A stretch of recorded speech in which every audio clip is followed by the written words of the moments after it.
Hi, today we are going to learn intermediate code representation. So intermediate code में क्या होता है कि कोई सोर्स लैंग्वेज जब आप उसको किसी टारगेट लैंग्वेज में कन्वर्ट करते हो तो you need some intermediate language.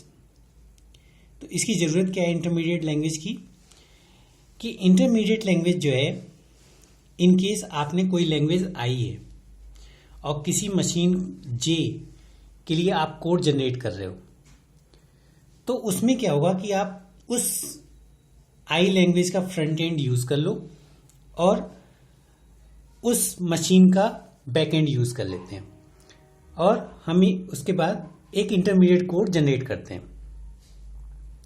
तो इंटरमीडिएट कोड का बेनिफिट क्या है? तो why we use intermediate code in case आपके पास 3 सोर्स लैंग्वेजेस हैं और आप इसे कन्वर्ट करना चाहते हो एक टारगेट लैंग्वेज में 2 टारगेट लैंग्वेजेस में T1 एंड T2 और ये आपके सोर्स लैंग्वेज हैं S1, S2 एंड S3। अगर आपने इंटरमीडिएट कोड जनरेट नहीं किया तो क्या होगा कि ईच सोर्स लैंग्वेज के लिए आपको टारगेट कोड जनरेट करना होगा। ठीक है, तो इसमें अगर आप कॉस्ट देखें तो क्या होगा कि आपने इन सोर्स लैंग्वेज के लिए 3 फ्रंट एंड जनरेट किया और आपने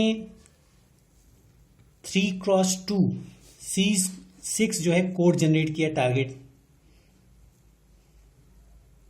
ठीक है, ईच के लिए आपने 2 टारगेट कोड जनरेट किए जब आपको ये 3 सोर्स लैंग्वेज इस टारगेट लैंग्वेजेस में कन्वर्ट करने थे। और अगर इनकेस आपको ऑप्टिमाइज भी करना है तो आपको 3x2 ऑप्टिमाइजर यूज करना पड़ेगा। बट अगर आप इंटरमीडिएट कोड जनरेट करेंगे, अगर आप इंटरमीडिएट कोड जनरेट करने हैं तो उसका बेनिफिट क्या होगा? ये तीनों सोर्स लैंग्वेजेस एक इंटरमीडिएट कोड जनरेट करेंगे। ठीक है, और ये एज ए इसके साथ इंटरमीडिएट कोड ऑप्टिमाइजर भी यूज हो सकता है और इनके इससे जो है आप 2 टारगेट लैंग्वेज जनरेट कर सकते हैं। तो बेनिफिट क्या हुआ? बेनिफिट ये है आपने फ्रंट एंड तो 3 यूज किया क्योंकि ईच सोर्स लैंग्वेज के लिए आप फ्रंट एंड आपका होगा, बट ऑप्टिमाइजर जो है एक ही इंटरमीडिएट कोड के लिए यूज किया, तो इसलिए आपने एक ऑप्टिमाइजर यूज किया है। ठीक है, जो कोड को ऑप्टिमाइज करेगा और कोड भी आपने जो है उसके करेस्पॉन्डिंग आपने जनरेट किए हैं। 3 कोड के लिए आपने टोटल कोड जनरेट किए हैं। तो ये बेनिफिट है इंटरमीडिएट कोड जनरेशन की।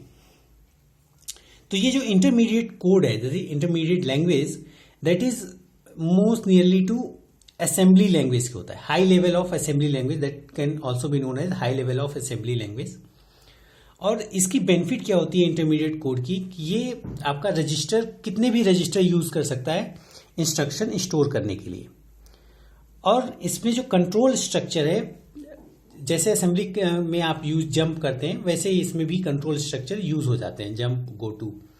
और ऑपकोड भी ये यूज करता है, जैसे आप पुश ऑपकोड आप यूज कर सकते हैं, मोर लाइक असेंबली लैंग्वेजेस ऑपकोड्स।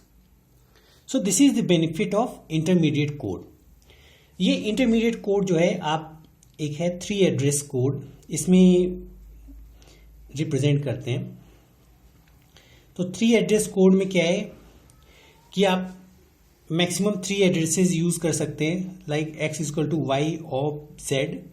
तो OP जो है ये ऑपरेटर है और y z ऑपरेंड है और x जो है आपको रिजल्ट है जिसमें आप स्टोर करते हैं।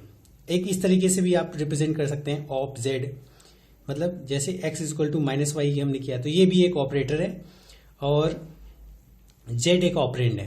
ठीक है, तो इस तरीके से आप 3 एड्रेस कोड में इंटरमीडिएट कोड जनरेट कर सकते हैं।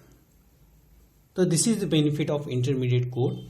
तो इंटरमीडिएट कोड जो है आपके लेक्सिकल पार्सर और स्टैटिक चेकर, मतलब सिलेक्ट टाइप चेकिंग होती है, उसके बाद आप इंटरमीडिएट कोड जनरेटर जो है इंटरमीडिएट कोड जनरेट करता है, that is nearer to target code.